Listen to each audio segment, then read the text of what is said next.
Oke, assalamualaikum warahmatullahi wabarakatuh dan salam sejahtera untuk kita semua. Hari ini kita bertemu kembali ya pada tatap muka yang ke-15 ya, secara virtual pastinya. Oke, topik hari ini berbicara mengenai ekuitas pemilik ya. Ketika kita berbicara mengenai ekuitas pemilik, berarti kita melihat, di laporan neraca, di situ ada ekuitas pemilik ya. Selain itu, di neraca itu, di laporan neraca itu kan dibagi menjadi 2 sisi ya, aktiva dan pasifa ya. Neraca suatu perusahaan itu menunjukkan, kekayaan suatu perusahaan beserta sumber asal kekayaannya itu, begitu. Jadi, laporan neraca itu menunjukkan, kekayaan suatu perusahaan dan sumbernya itu dari mana, ya. Nah, sumber sumber dari mana aktiva suatu perusahaan itu diperoleh, ya bisa kita lihat dari sisi pasifanya, ya, dari sisi pasifanya. Nah, jika misalnya kekayaan suatu perusahaan itu diperoleh dari meminjam kepada pihak lain, maka akan terlihat pada bagian hutang, kan begitu ya. Nah, tapi jika misalnya kekayaan suatu perusahaan itu berasal dari pemilik perusahaan atau hasil, usaha perusahaan begitu ya, maka akan terlihat pada bagian ekuitas ya, ekuitas pemilik. Nah jadi, modal juga berfungsi ya, sebagai perlindungan bagi kreditor yang bersedia meminjamkan dananya kepada perusahaan. Jadi bisa kita ambil kesimpulan bahwa modal adalah kontribusi pemilik pada suatu perusahaan sekaligus menunjukkan hak pemilik atas perusahaan tersebut, ya. Modal suatu perusahaan itu merupakan setoran harta dari pemilik pada suatu perusahaan, ya. Setoran itu dapat berupa uang tunai maupun, harta lain. Ya, misalnya kalau kita lihat ya, perusahaan yang berbentuk perseorangan, modal pemilik itu hanya terdiri dari satu akun modal, ya. Kalau misalnya kita lihat dari perusahaan yang berbentuk firma, modal pemilik itu dipecah menjadi beberapa akun modal pemilik sesuai dengan jumlah anggota firma tersebut. Nah, pada perusahaan yang bentuknya perseroan terbatas, nah modal pemilik itu dipecah ke dalam bentuk saham-saham. Ini sudah kita bahas kemarin ya, pada kalau kita bisa melihat pada pengantar akuntansi satu ya, bentuk organisasi atau bentuk perusahaan, gitu ya. Nah, tetapi apapun ya bentuknya itu ya, modal pemilik merupakan kewajiban perusahaan terhadap pemilik perusahaan tersebut. Nah, berarti perusahaan memiliki kewajiban untuk memberikan laba yang diperoleh dari perusahaan itu. Dan perusahaan juga memiliki kewajiban untuk mengembalikan modal pemilik pada saat perusahaan dilikuidasi.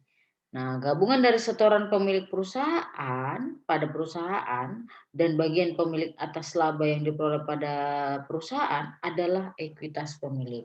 Jadi, bisa kita simpulkan bahwa ekuitas pemilik perusahaan menunjukkan jumlah kontribusi dari pemilik perusahaan dan bagian laba yang dihasilkan serta ditahan oleh perusahaan. Nah, dengan pemahaman yang begitu, berarti ekuitas pemilik itu dibagi menjadi 2 sumber utama, memiliki 2 sumber utama. Yang pertama itu adalah dari kontribusi pemilik perusahaan, ya. Dia menyetorkan ya, berupa setoran harta ya, baik itu uang tunai maupun harta lain. Yang kedua itu dari akumulasi laba usaha yang belum dibagikan kepada pemilik perusahaan. Nah, akumulasi laba ini merupakan kumpulan dari laba usaha yang diperoleh suatu perusahaan selama beberapa periode atau, satu periode akuntansi dan itu belum dibagikan kepada pemilik, ya, dan atau belum diambil oleh pemilik perusahaan. Jadi itu sumbernya ya, sumber utama ya, ekuitas pemilik. Nah, lalu Dengan memiliki 2 sumber ekuitas pemilik, ya, maka perubahan ekuitas, baik bertambah maupun berkurangnya ekuitas pemilik, akan dipengaruhi 2 kelompok sumber tersebut, ya. Nah, terdapat beberapa aktivitas perusahaan yang terkait dengan ekuitas yang dapat mempengaruhi aktiva total perusahaan, ya, atau dapat pula mempengaruhi saldo hutangnya. Perubahan ekuitas yang mempengaruhi aktiva, ya, yang perubahan ekuitas yang mempengaruhi, aktiva dan kewajiban perusahaan disebabkan oleh yang pertama, transfer kekayaan antara perusahaan dan pemilik perusahaan, ya, transfer kekayaan antara perusahaan dan pemilik perusahaan. Ya, jadi, eee, dari transfer ini dapat terjadi dari 2 arah, baik dari pemilik kepada perusahaan atau dari perusahaan kepada pemilik, ya begitu. Lalu yang kedua, laba bersih usaha yang belum dibagikan kepada pemilik, ya. Nah ini,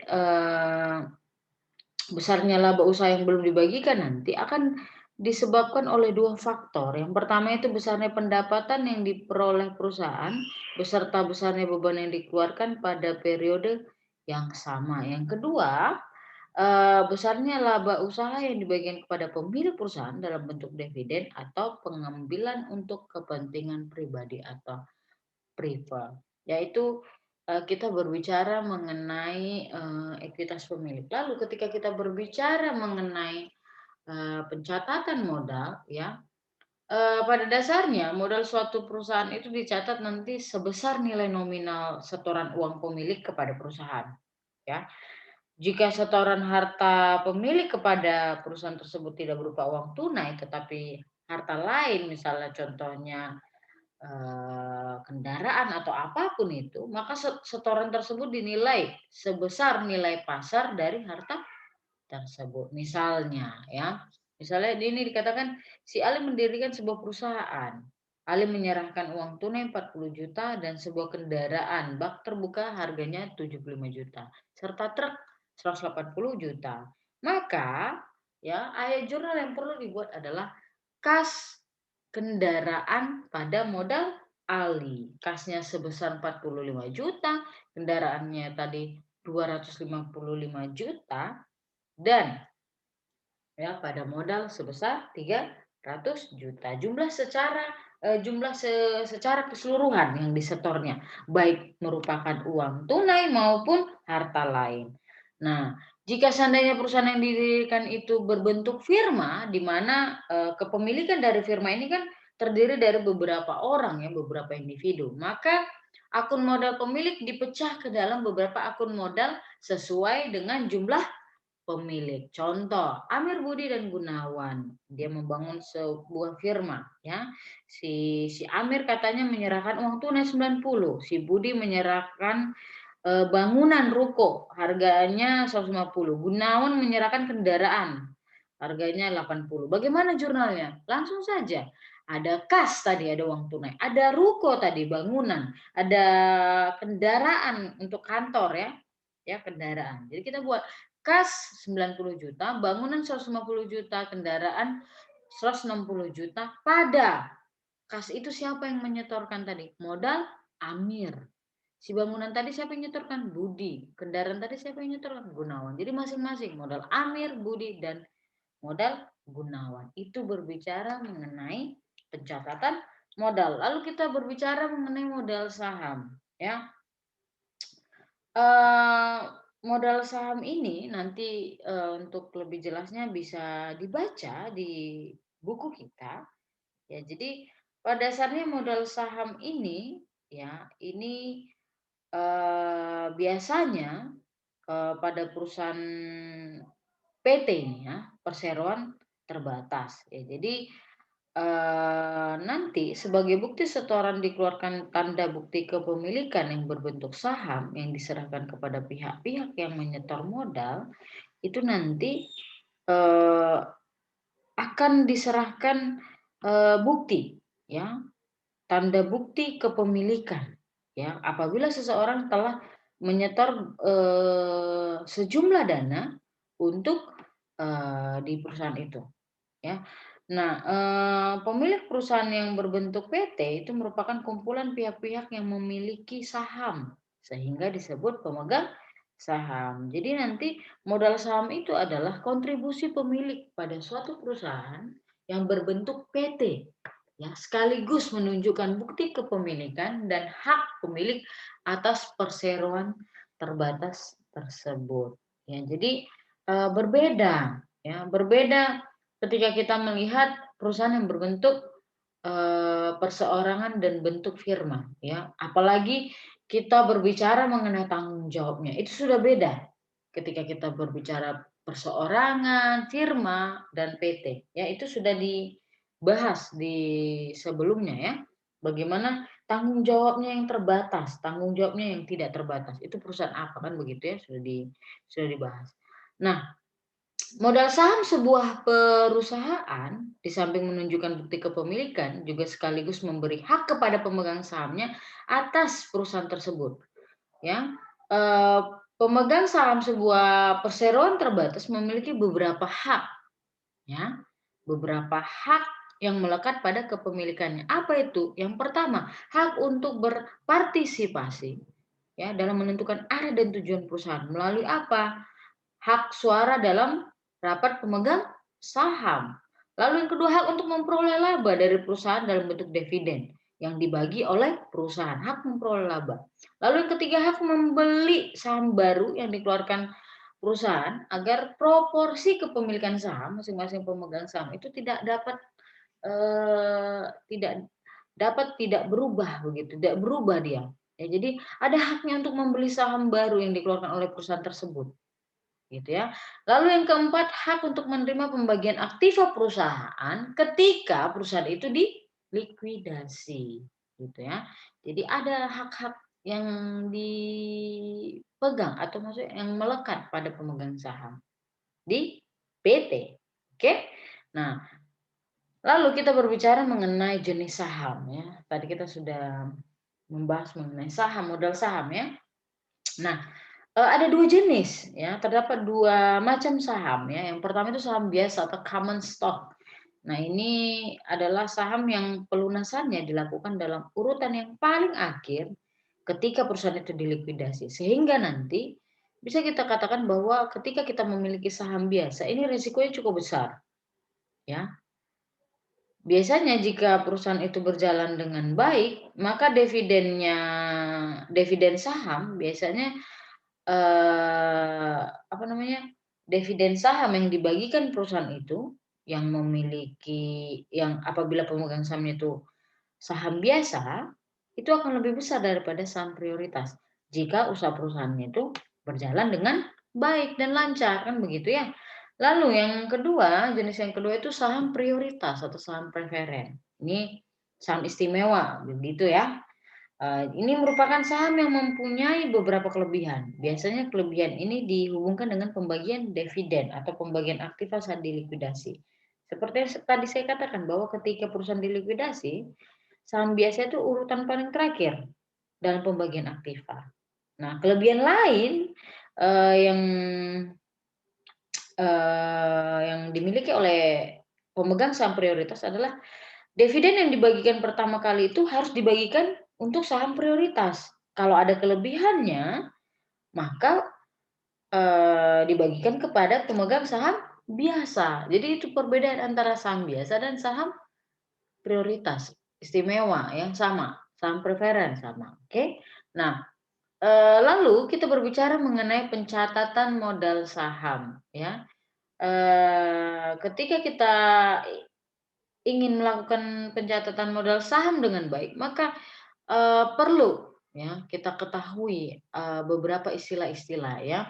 Nanti bisa dibaca di bukunya ya, apa itu modal saham yang diotorisasi, modal saham yang beredar, modal saham yang belum beredar, modal disetor, saham treasury, ya, modal saham dipesan, ya. Jadi pada dasarnya modal saham yang dijual ya dicatat dalam akun modal saham sebesar nilai nominalnya. Nah, jika harga jual tidak sama dengan nominal, Selisih itu dicatat dalam akun agio saham atau disagio. Akun agio itu menunjukkan selisih positif ya antara harga jual saham dengan nilai nominalnya. Artinya selisih antara nilai nominal dan nominal saham itu dengan harga jualnya di atas nominal. Ya, selisih antara nilai nominal saham ya dengan harga jualnya yang di atas nominal. Oke, lalu akun disagio itu menunjukkan selisih negatif antara harga jual dengan nilai nominalnya. Nanti selisih antara nilai nominal dengan harga jual yang di bawah nominal. Ya, jadi di bawah nominal, ya. Nanti agio saham akan ditambahkan pada ekuitas pemegang saham di dalam suatu perusahaan PT. Sedangkan disagio nanti akan mengurangi ya, disagio di bawah nilai nominal, agio di atas. Ah, gitu ya. Itu aja. Nah, contoh PT ABC menerbitkan saham dengan nilai nominal 1000 per lembar, sebanyak 100.000 lembar. Jika seluruh saham itu terjual dengan harga 1.250 per lembar, maka jurnal yang dibutuhkan seperti apa? Kasnya 125 juta itu dari mana, Bu? Itu dari harga jual dikali banyaknya lembar saham. Modal sahamnya berapa? Ya, modal sahamnya itu nilai nominal dikalikan dengan jumlah jumlah sahamnya berapa lembar. Nah, selisihnya itu ya, itu dimasukkan ke dalam agio. Ya, positif dia. Oke. Nah, tetapi jika sahamnya itu terjual dengan harga 900 per lembar, maka jurnal yang kita buat seperti apa? Ya, harga jual tadi berapa? 900 kalikan dengan 100.000, jadi 90 juta. Nah, modal sahamnya yang nilai nominalnya tadi 1.000. Lembarnya itu 100.000, modalnya berarti 100 juta. Berarti di situ ada minus, selisih minus. Ya. Maka ada dia muncul di agio saham 10 juta. Begitu ya. Oke, baik. Kita berbicara mengenai selanjutnya itu kita berbicara mengenai pertukaran saham dengan aktiva ya. Kadang-kadang modal saham itu bisa ditukar oleh perusahaan dengan aktiva selain kas. Misalnya modal saham itu dibayar dengan kendaraan, mesin atau bangunan. Ya, dalam keadaan yang seperti ini, ya jumlah besarnya jumlah yang akan dicatat itu dalam akun modal dan akun aktiva itu didasarkan pada apa? Yang pertama nilai pasar, harga pasar, ya nilai wajar saham yang dikeluarkan. Lalu yang kedua nilai pasar aktiva yang diterima. Contoh, ya kita lihat contohnya. Misalnya PT Dien Buana, sebuah perusahaan, ya menerbitkan saham biasa sebanyak 400.000 lembar dengan nilai nominalnya itu 1.000 lembar. Ya, 1.000 per lembar. Ya, untuk memperoleh sebidang tanah di Bogor. Jadi si Dian ini menerbitkan saham dengan nominal 1.000 per lembar untuk memperoleh sebidang tanah di Bogor. Jika diketahui nilai pasar tanah itu 450, maka jurnalnya seperti apa? Ya, kita lihat. Tanah, ya. Tanahnya berapa tadi? 450 juta. Pada modal saham. Modal sahamnya berapa? Ya. Tadi dia menerbitkan 400.000 lembar. Harganya berapa nilai nominal ya? 1.000 lembar. Berarti ada dia di situ 400 juta. Selisihnya apa? Positif. Ya, selisihnya itu positif. Agio. Jadi 50 juta. Oke. Nah, tapi jika seandainya tanah tersebut tidak diketahui nilai pasarnya, tetapi saham perusahaan tersebut dapat dijual dengan harga 1.200 per lembar, maka jurnal yang perlu dibuat adalah tanahnya itu 480 juta rupiah pada modal saham 400.000 dan agionya itu adalah 80 juta. Tanahnya itu dari mana, Bu? 480 juta itu dari harga jual dari, eee, sahamnya, ya. Harga jual saham dikali jumlahnya, jumlah saham itu. 1.200 dikali 400.000 lembar. Modalnya itu, modal sahamnya dari mana, Bu?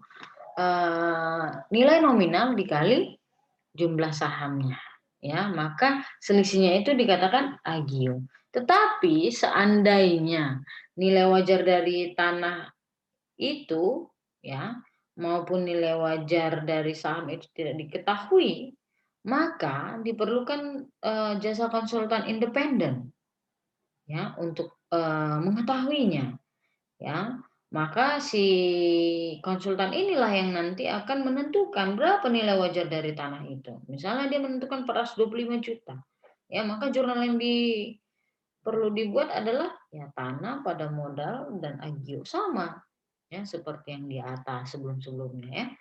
Jadi tanahnya 425 juta, modalnya berapa tadi? Nominal kali jumlahnya. Maka selisihnya itu dikatakan agio. Jadi di antara kedua dasar tersebut dipilih mana yang tepat, ya. Dipilih mana yang dapat ditentukan secara lebih jelas. Apabila nilai wajar modal saham maupun aktifanya tidak diketahui, biasanya dilakukan penilaian terhadap aktiva yang dia terima dengan menggunakan apa tadi? Jasa konsultan tadi yang independen pastinya. Oke, lalu kita berbicara mengenai saham treasury. Ya, saham treasury ini adalah saham perusahaan yang dibeli kembali dari peredaran untuk sementara waktu, ya, dengan berbagai alasan. Biasanya apa yang menyebabkan, apa alasan, ya, alasan pembelian saham ini kembali, ya. Yang pertama biasanya untuk menaikkan harga saham, harga pasar saham. Yang kedua akan dijual kembali pada karyawan perusahaan. Jadi perusahaan itu membeli saham yang beredar itu supaya karyawannya dapat membeli saham yang itu, begitu ya. Lalu akan dibagikan sebagai dividen. Ya, biasanya perusahaan itu membeli itu supaya membagikan kembali dalam bentuk dividen, dividen saham. Ya, yang selanjutnya untuk menukar surat-surat berharga perusahaan lain dan lain sebagainya. Banyak alasannya, ya. Oke, nah contoh. Ini contoh, ya. Misalnya PT Sinar Buana membeli kembali saham perusahaannya yang beredar sebanyak 100.000 lembar dengan harga dengan harga 1.300 per lembar. Nah, saham itu nilai nominalnya 1.000. Tadinya itu diterbitkan, ketika itu diterbitkan itu dijual 1.200. Jurnal yang diperlukan seperti apa? Ya, kita lihat. Saham treasury. Ya, saham treasury-nya itu nilai nominal dikali berapa yang dibeli kembali.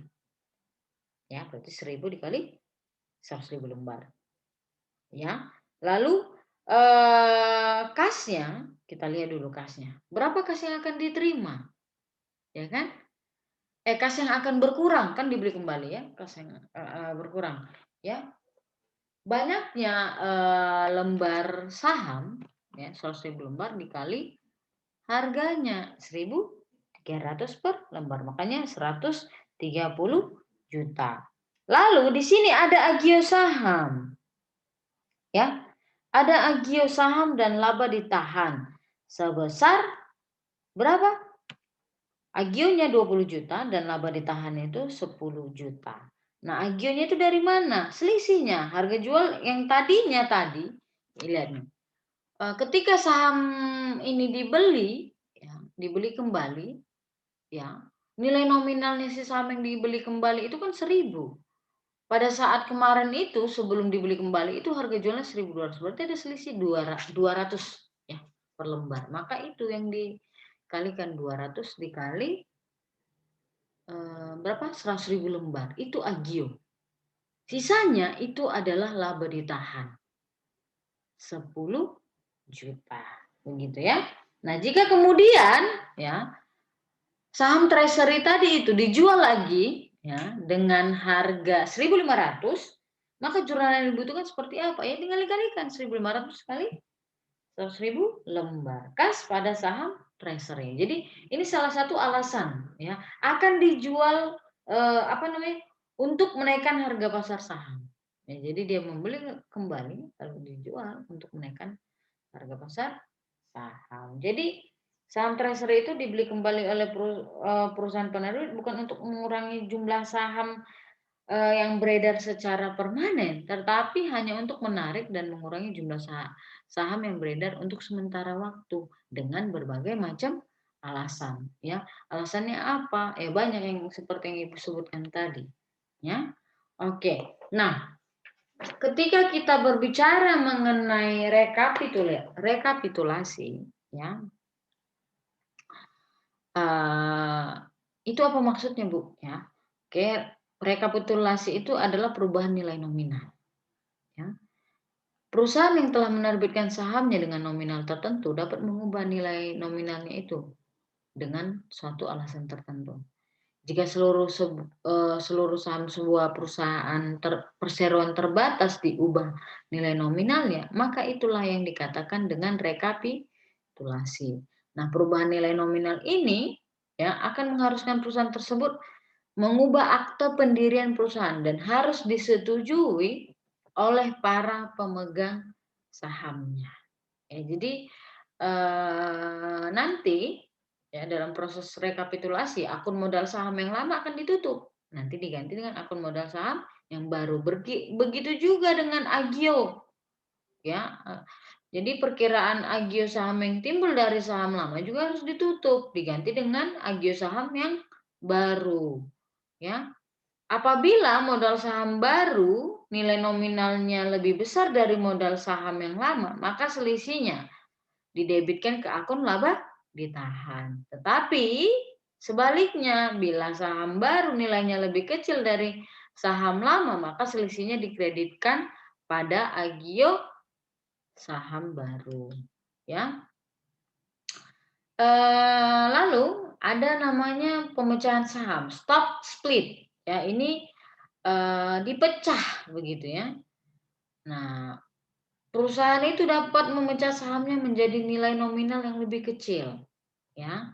Gimana itu maksudnya, Bu? Gini, ya, saham yang beredar itu ditarik, lalu ditukar dengan nilai nominal yang lebih kecil. Misal suatu perusahaan itu semulanya eh, sahamnya itu nominalnya 1.000 per lembar. Kemudian perusahaan itu memutuskan untuk memecah tiap lembar saham menjadi 2 lembar saham, ya, dengan nilai nominal Rp500 per lembar. Jadi setiap pemegang saham yang lama, ya 1 lembar itu akan memegang 2 lembar jadinya saham yang baru, ya.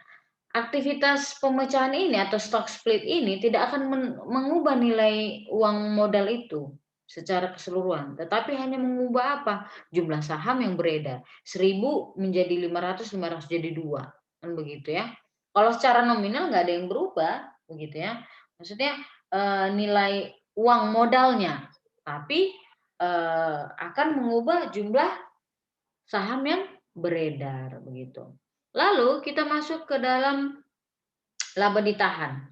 Ya, laba ditahan ini adalah akumulasi dari laba usaha yang diperoleh suatu perusahaan selama beberapa periode yang belum dibagikan kepada pemegang saham dalam bentuk dividen. Jadi ini belum dibagikan. Itulah namanya laba ditahan. Ya, itu.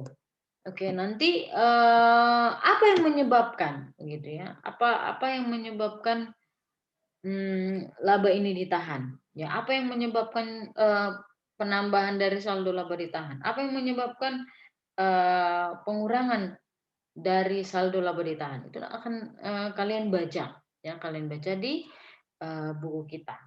Oke, lalu ada nanti istilah yang tidak asing ketika kita membahas ekuitas pemilik itu adalah dividen.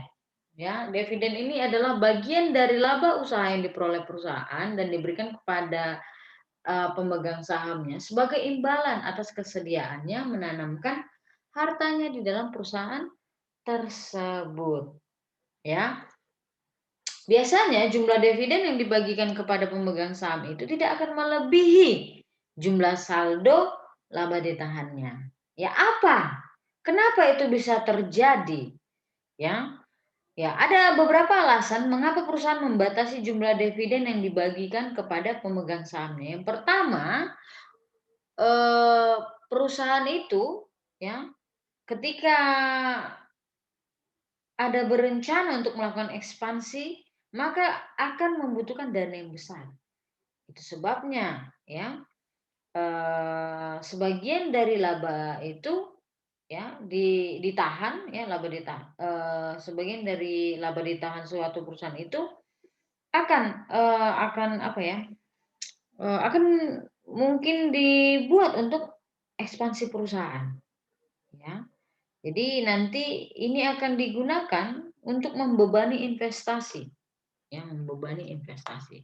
Lalu ada yang kedua, ya keinginan, ya ada keinginan si perusahaan untuk membagikan dividen dari tahun ke tahun itu secara konstan kepada pemegang saham, ya. Sedangkan kita ketahui bahwa laba tiap tahun dari sebuah perusahaan itu tidak akan mungkin selalu sama, kadang untung, kadang rugi, kan begitu ya. Nah, jadi agar rencana si perusahaan ini tadi berjalan dengan lancar ya, membagikan dividen secara konstan, gitu kan, maka, pada saat perusahaan memperoleh laba yang cukup besar, tidak semuanya itu dibagikan kepada pemegang saham. Sebagiannya dilakukan, cadangan, ya, agar ketika perusahaan memperoleh suatu waktu perusahaan memperoleh laba kecil di tahun itu, ya bisa, ya, bisa ada cadangan, cadangan dividen, gitu ya. Lalu yang ketiga, keinginan perusahaan untuk membentuk pelindung atau penyangga terhadap kemungkinan rugi usaha yang dapat terjadi di masa mendatang.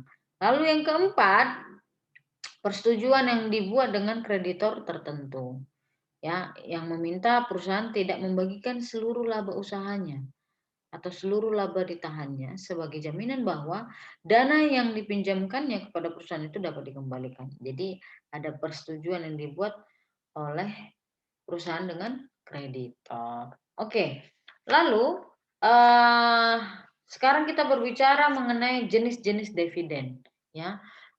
Jenis dividen yang dibagikan kepada para pemegang saham, ya. Ada beberapa jenis. Yang pertama dividen kas, ya. Kalau dari namanya ini sudah bisa kita terka bahwa ini adalah bagian laba usaha yang dibagikan kepada pemegang saham dalam bentuk uang tunai. Ya, contohnya seperti ini. Pada tanggal 2 Mei 2006, PT Duta mengumumkan kepada seluruh pemegang saham akan membagikan dividen kas ya, sebanyak 150 per lembar saham. Pada tanggal 18, dividen tunai dibayarkan kepada 1 juta lembar. Maka jurnalnya seperti apa? Pada saat pengumuman tanggal 2 Mei, maka kita buat jurnalnya dividen pada hutang dividen. Berapa Bu? 150 juta. Itu dari mana? 150 per lembar saham dikali berapa lembar yang mau dibayar. Gitu ya. Lalu pada saat dibagikan, itu juga harus kita jurnal. Ya, hutangnya berkurang, kasnya berkurang. Gitu ya, 150 juta. Lalu ada jenis yang kedua, dividen harta. Ini dalam bentuk harta selain kas. Nah, begitulah. Ya, dividen yang dibagikan kepada pemegang saham dalam bentuk harta, bukan kas, ya. Selain kas gitu ya. Contoh, PT Koin Mas memiliki 150 iya 150.000 ya lembar saham Pak PT Astro yang dibelinya di Bursa Efek dengan harga 1.200 per lembar pada tanggal 5 Februari 2006. Pada tanggal 2 Mei 2006, PT Koin Mas mengumumkan kepada seluruh pemegang 1 juta lembar sahamnya akan membagikan dividen dalam bentuk surat berharga, di mana setiap pemegang 10 lembar saham PT Koin Mas akan memperoleh 1 lembar saham di PT Astro. Nah ini tadi, membagi dividen dalam bentuk harta selain kas. Jadi dia bagi dalam bentuk bentuk apa nih? Bentuk saham, tapi di perusahaan lain, begitu ya. Pada saat pengumuman tersebut, harga saham PT Astro itu 1.400 per lembar. Dan pada tanggal 18, maka dibagikan kepada pemegang saham PT Koinmas. Jurnalnya seperti apa? Gampang saja. Pada saat pengumuman, ya, 140 juta. Ya, itu dari mana, Bu? 1.400 dikali 1 juta. Ya, jadi itu itu dapatnya dari situ. Ya, jadi harga saham si PT Astro itu dikali berapa yang dibagikan. Begitu ya. 100.000. Oke. Nah, lalu pada saat dividen itu dibagikan sama. Ya. Hutang pada surat berharga itu. Hutang pada surat berharga. Ya. 1.400 dikali dengan 100.000 lembar saham PT si Astro, yaitu surat berharga. Oke, itu namanya dividen harta. Lalu ada dividen hutang atau dividen scrip. Nah, ini maksudnya seperti apa, Bu? Ini dalam bentuk janji tertulis, ya, akan membayarkan sejumlah uang di masa mendatang. Begitu.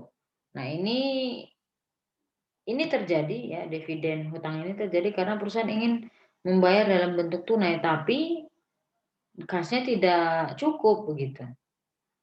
Ya, walaupun saldo laba ditahan menunjukkan saldo yang cukup, tapi kasnya tidak cukup. Nah, ini biasanya nanti ada janji tertulis bahwa akan membayar, ya, di masa mendatang.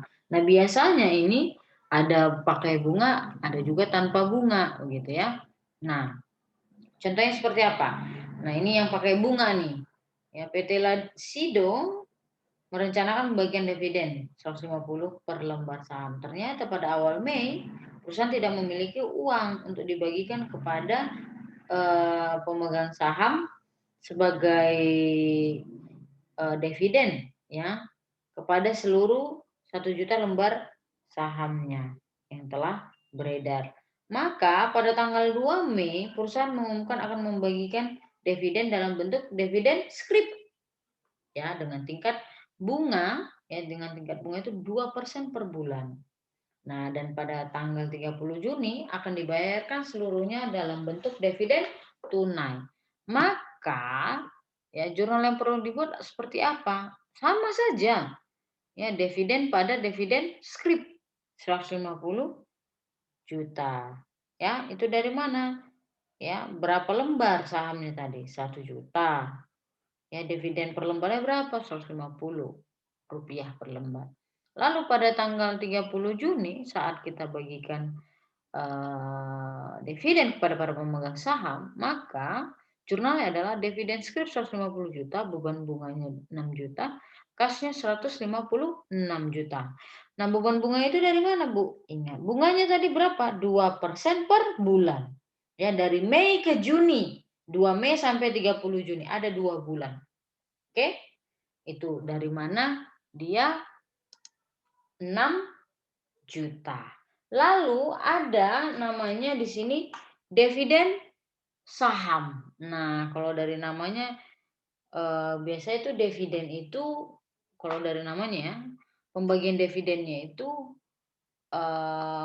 kepada pemegang saham itu dibayarkan dalam bentuk saham baru perusahaan itu sendiri, gitu. Ya, dibagikan dalam bentuk saham baru. Contohnya seperti apa? Perhatikan. Ya, misal PT Merah Putih merencanakan akan membagikan dividen dalam bentuk saham baru pada perusahaan itu juga. Dari total 1 juta lembar saham PT Merah Putih yang beredar, setiap 5 lembar saham lama akan memperoleh 1 lembar saham baru. Nah, begitu apanya? Rules-nya begitulah, ya. Di mana nilai nominalnya itu 1.000 per lembar dan harga pasarnya 1.200 per lembar. Pada tanggal 2 Mei, manajemen mengumumkan pembagian dividen, lalu tanggal 18 dibagikan.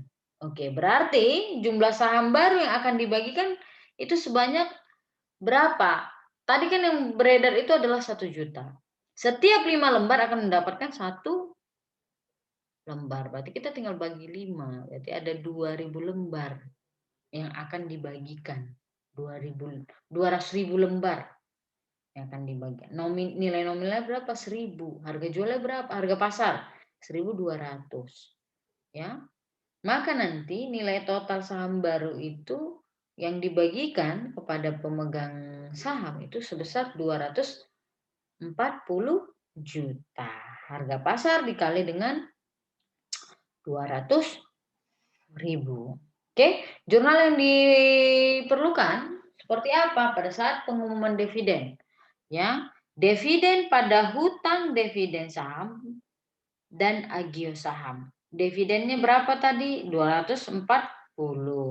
Hutangnya berapa? 200 juta. Nilai nominal dikali dengan jumlah lembar saham. Agionya, maka selisihnya itu dikatakan agio. Ya. Lalu pada saat pembagian dividen, hutang dividen pada modal saham sebesar 200 juta. Lalu ada dividen likuidasi. Ini biasanya dividen likuidasi itu pengembalian modal atas atau kita katakan bahwa pengembalian investasi dari investasi si pemilik oleh perusahaan. Nah, ini biasanya terjadi pada perusahaan-perusahaan pertambangan, ya, perusahaan-perusahaan pengelola hutan. Ini yang melakukan dividen likuidasi. Karena apa? Dia mengalami yang namanya depresi. Ya, depresi. Berkurangnya kandungan aktiva tetap. Yaitu depresi. Kemarin juga kita udah bahas ya. Amortisasi, depresiasi, depresi ya sudah kita bahas. Ya. Oke, contohnya misalnya manajemen PT Sumbermas merencanakan akan membagikan dividen kepada pemegang sahamnya sebesar 250 juta. Pihak manajemen menyatakan bahwa dari total dividen ini sebanyak 150 juta itu dinyatakan sebagai bagian dari laba dan sisanya merupakan pengembalian modal pemilik. Pengumumannya tanggal 2, pembagiannya tanggal 18. Maka jurnal yang dibuat pada saat tanggal 2 seperti apa? Dividen 150 juta, agio saham 100 juta, hutang dividen itu 250 juta. Ya. Lalu nanti pada saat pembagian dividen dibuatlah hutang dividen pada kas 250 juta. Jadi begitu ya jenis-jenis dividen ya, ada 5 jenis dividen. Baik, cukup sekian penjelasan dari Ibu akhiri. Assalamualaikum warahmatullahi wabarakatuh dan salam sejahtera untuk kita semua.